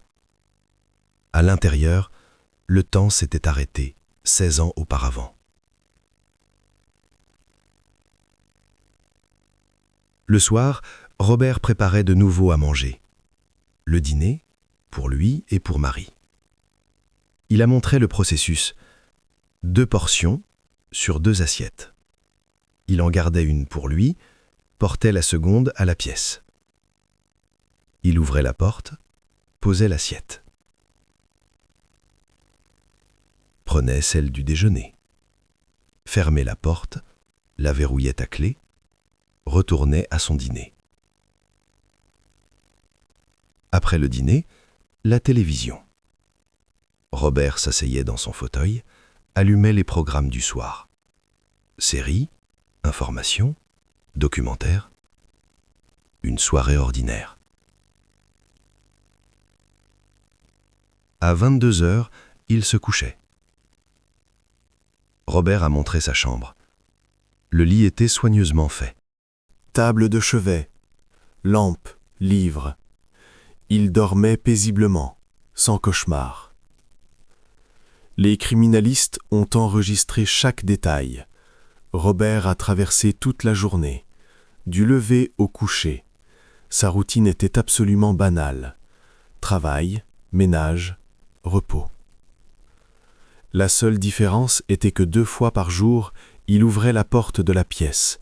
Il nourrissait la personne enfermée à l'intérieur. Puis il continuait à vivre comme d'habitude. Harris a demandé pour finir « À quelle fréquence entriez-vous dans la pièce ?» Robert a réfléchi. Il a répondu « Rarement, peut-être 1 fois par mois. J'ouvrais juste la porte, je vérifiais que tout allait bien. Mary était généralement assise sur le matelas. Je demandais si elle avait besoin de quelque chose. Elle restait silencieuse. Je fermais la porte. » Le procureur écoutait et prenait des notes. Cette reconstitution a montré l'essentiel. Robert n'avait pas agi de manière impulsive.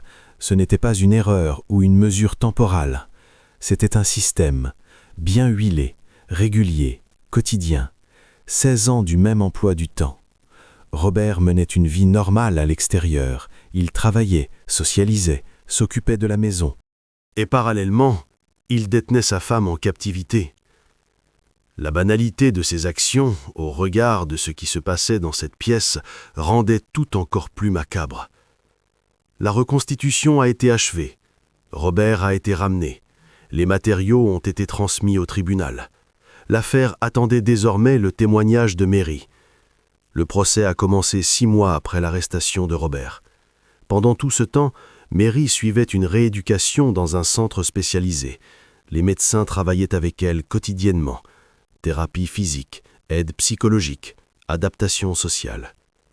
Les progrès étaient lents. Mary marchait encore difficilement. Elle parlait doucement, par phrases courtes. Elle évitait les gens, paniquait au bruit fort. 16 ans d'isolement avaient laissé de profondes cicatrices. Le procureur insistait pour que Mary témoigne au tribunal. C'était d'une importance capitale pour l'affaire. Mais les psychologues avaient averti, elle n'était pas prête à un contact direct avec Robert. Cela pourrait aggraver le traumatisme. Le tribunal a rendu une décision de compromis. Mary témoignera par vidéoconférence en présence d'un psychologue. Robert pourra la voir à l'écran, mais elle ne le verra pas. Le jour de l'audience a été fixé à mars 2020. La salle d'audience était pleine. Proches de Mary, journalistes, public. L'affaire avait eu un large écho. Tous voulaient entendre la version de la victime. Le juge a annoncé l'ouverture de la séance. Le procureur a présenté l'accusation. Séquestration arbitraire avec circonstances aggravantes, torture, violence psychologique. Robert était assis calmement à la table de la défense. Costume, cravate, coiffure soignée. Il avait l'air d'un homme d'âge moyen ordinaire, et non de celui qui avait enfermé sa femme pendant 16 ans. La parole a été donnée à Mary. L'écran s'est allumé. Elle était assise dans une petite pièce, à côté du psychologue, le docteur Thompson. Mary semblait mieux qu'au moment de sa libération. Elle avait pris du poids, sa peau avait retrouvé une couleur saine, ses cheveux étaient soigneusement coupés. Elle était vêtue simplement, mais avec goût. Mais ses yeux restaient méfiants. Les années de réclusion sont impossibles à effacer en 12 mois. Le procureur a commencé à poser des questions doucement, avec prudence. Marie, racontez-nous ce qui s'est passé en avril 2003. Marie regardait vers le bas. Elle parlait doucement. Le microphone amplifiait sa voix, mais les mots restaient à peine audibles. Elle a dit « Nous nous sommes disputés. Robert était en colère. Je voulais aller chez ma mère quelques jours. Il ne m'a pas permis. Il a dit que je n'irais nulle part. » Le procureur. Que s'est-il passé ensuite? Marie. Il m'a enfermé dans cette pièce. Il a dit que c'était temporaire, le temps que je me calme. Je pensais un jour ou deux, mais la porte ne s'est pas ouverte. Le procureur. Combien de temps y êtes-vous resté? Marie s'est tue. Elle a regardé le psychologue. Le docteur Thompson a dit quelque chose doucement. Marie a secoué la tête. Elle a répondu « Je ne sais pas. J'ai perdu la notion du temps. Les années se sont confondues. » Le procureur a montré le carnet avec ses notes. Il a demandé « Vous souvenez-vous d'avoir écrit ceci ?» Marie a hoché la tête. « Oui. Je lui demandais de me laisser sortir, tous les jours. Il n'écoutait pas. » Le procureur. Il expliquait pourquoi il vous y retenait. Marie. Il disait que j'étais malade, que j'avais besoin d'isolement, qu'il prenait soin de moi. Mais je n'étais pas malade. Je voulais juste rentrer chez moi. La voix de Mary tremblait. Le docteur Thompson lui a posé la main sur l'épaule.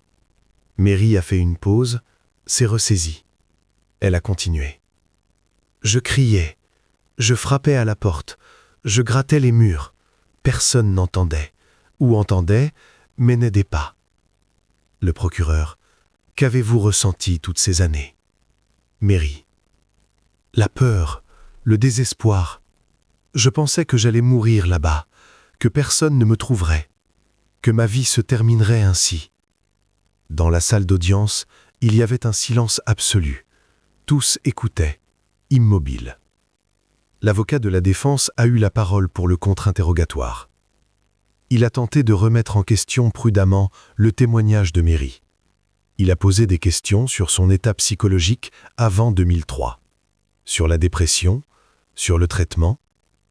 Mary a répondu « Oui, j'ai eu une dépression, mais cela ne me rendait pas dangereuse.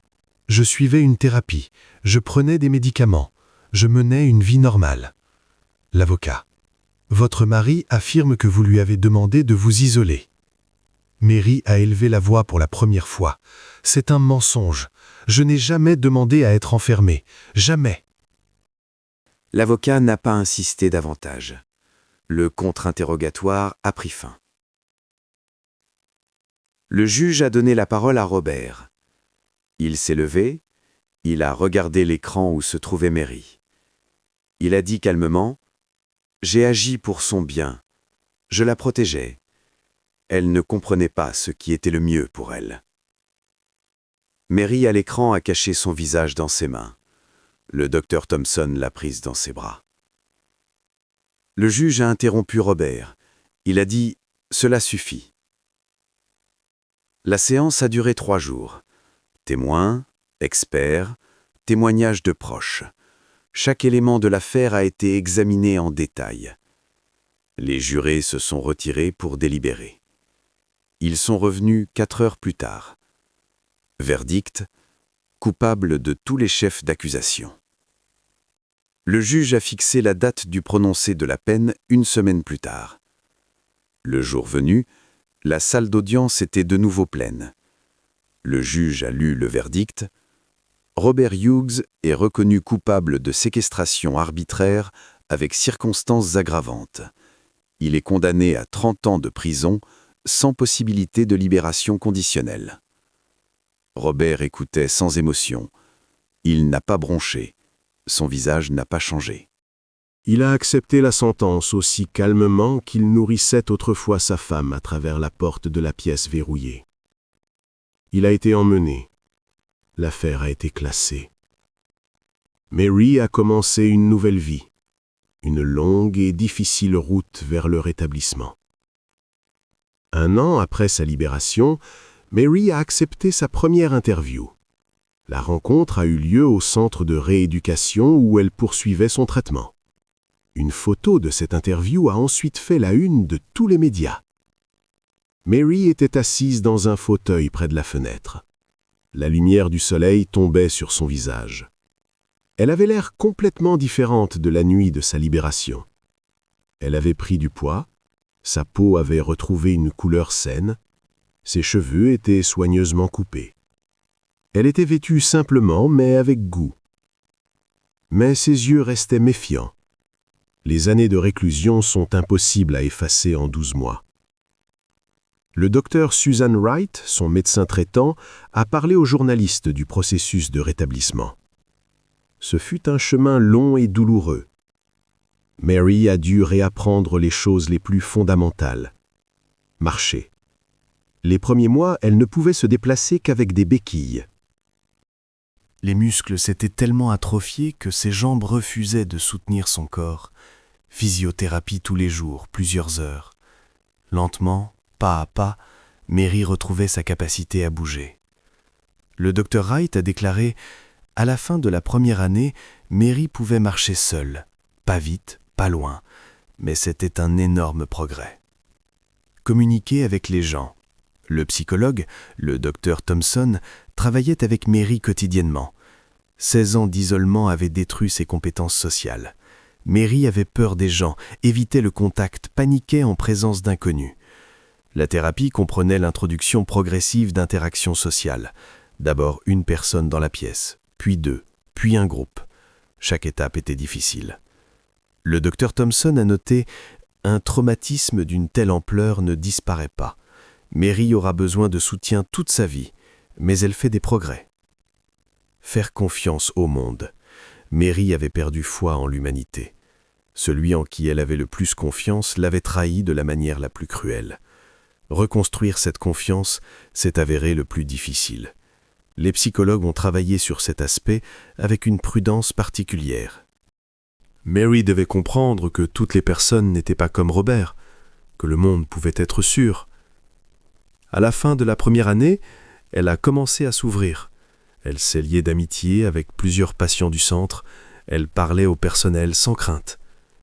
De petits pas, mais importants. Les proches de Mary ont également donné des interviews. Sa sœur Jennifer a raconté aux journalistes le sentiment de culpabilité qui la hantait chaque jour. Elle a dit « Je savais que quelque chose n'allait pas. Robert avait isolé Mary bien avant 2003.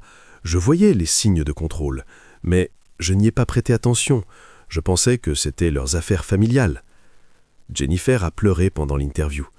Elle a répété « J'aurais dû insister. J'aurais dû vérifier. » Peut-être qu'alors Mary n'aurait pas passé 16 ans dans cette pièce. Les voisins ressentaient également de la culpabilité. Barbara King, qui vivait à côté depuis 30 ans, a raconté « Je faisais confiance à Robert. Il semblait être une personne normale, polie, calme. Qui aurait pu penser qu'une telle chose se passait derrière la porte fermée ?» D'autres voisins l'ont confirmé. Robert faisait partie de leur communauté. Il saluait, aidait, maintenait des conversations. Aucun signe qu'il retenait sa femme captive. C'est ce qui était le plus effrayant. Le crime s'est déroulé sous les yeux de tous, dans une maison ordinaire, dans une rue calme, parmi des gens normaux. Et personne ne l'a remarqué. L'affaire Mary Hughes a créé un énorme retentissement public. Les médias en ont parlé pendant des mois, discuté dans des talk-shows, analysé dans des documentaires. La question principale était la même partout. Comment une telle chose a-t-elle pu arriver ? Comment, dans le monde moderne, avec les services sociaux, la police, les voisins, peut-on isoler une personne pendant 16 ans ? Les experts ont expliqué. C'est un cas classique de contrôle domestique dissimulé. Robert avait créé une couverture parfaite. Il ne niait pas l'existence de sa femme, ne la cachait pas complètement. Il contrôlait simplement l'information. La psychologue et spécialiste de la violence domestique, le docteur Elizabeth Grant, a commenté « De tels cas sont plus fréquents qu'il ne paraît. L'isolement n'est pas toujours physique. Parfois, c'est un contrôle psychologique, une dépendance financière, un isolement social. » L'affaire Mary en était une forme extrême, mais le modèle est le même. Les législateurs ont utilisé cette affaire comme base pour renforcer les lois sur le contrôle domestique.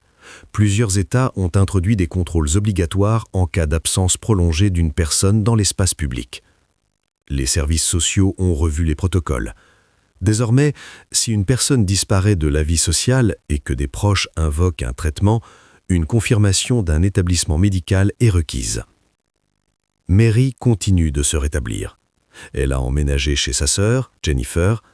Elle retrouve lentement une vie normale. Elle suit une thérapie, rencontre des amis, se promène dans le parc. Elle ne redeviendra jamais celle qu'elle était avant 2003. 16 ans sont impossibles à effacer.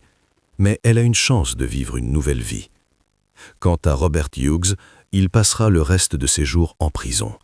30 ans sans possibilité de libération conditionnelle. Il ne reconnaît toujours pas sa culpabilité. L'histoire de Mary nous rappelle, les monstres n'ont pas toujours l'air de monstres. Parfois, ils tondent la pelouse, saluent les voisins et ont l'air tout à fait ordinaires.